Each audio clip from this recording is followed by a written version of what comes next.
उनके यहाँ कोई आता था तो निराश होके नहीं जाता था।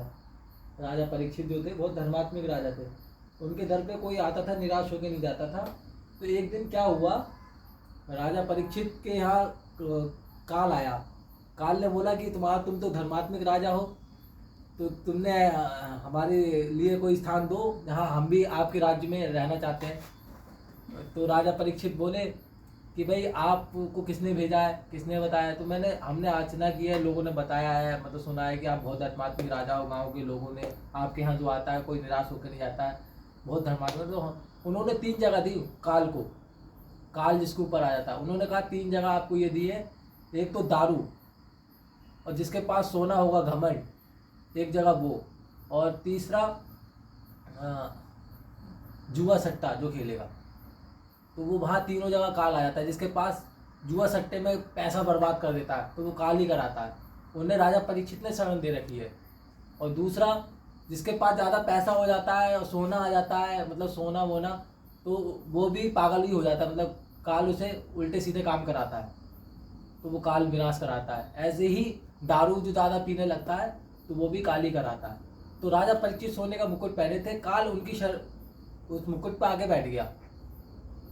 काल बैठ गया, उन्होंने शरण दे रखी थी, उन्हें स्थान दिया तो बैठा, तो उन्होंने मरा हुआ सांप ऋषि के गले में डाल दिया था।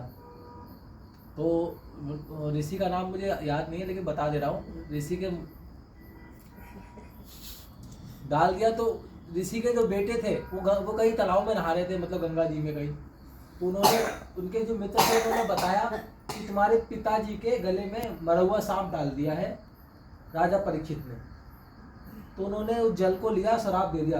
राजा, मेरे पिता के जिसने मरा हुआ सांप डाला है, मैं आज शराब देता हूँ, उसकी मृत्यु 7वें दिन हो जाएगी।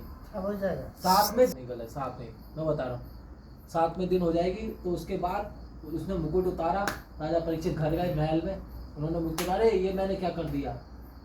तो उन्होंने बहुत सारे महात्मा बुलाए, कोई कह रहा गंगा नहा लो, कोई कह रहा कुछ कर लो, कोई कुछ कर लो, कोई कुछ कर लो। तो राजा परीक्षित ने तो एक बहुत विद्यमान संत थे, उन्होंने कहा तुम वेश व्यास जी से मिलो। वेश व्यास जी 14 वर्ष की आयु में, उन्होंने कहा जिसकी मृत्यु 7वें दिन हो वो क्या करे। अब आपको पता चल जाए कि मेरी मृत्यु 7वें दिन हो तो मुझे क्या करना चाहिए, ऐसा कि भगवान प्राप्ति हो जाए। किसी को कल फांसी लगने वाली हो तो उससे कहो कि भैया तेरी मृत्यु कल फांसी लगने वाली है तेरी, तू ऐसा क्यों याद कर ले। तो राजा परीक्षित ने यही क्वेश्चन किया, जिसकी मृत्यु 7वें दिन हो वो क्या करे। वेश व्यास जी ने बताया कि भगवत गीता का अध्ययन करो, भगवत प्राप्ति करो। तो उन्होंने भगवत गीता करा। आज हम लोग जब भगवत गीता कराते हैं या सुनते हैं तो हमें आदि भगवान की प्रेरणा मिलती है, मतलब उद्धार हो जाता है इनका। बस अब काट दो, इसे बंद कर दो, हो गया। बस हो गई। अब जान भी है।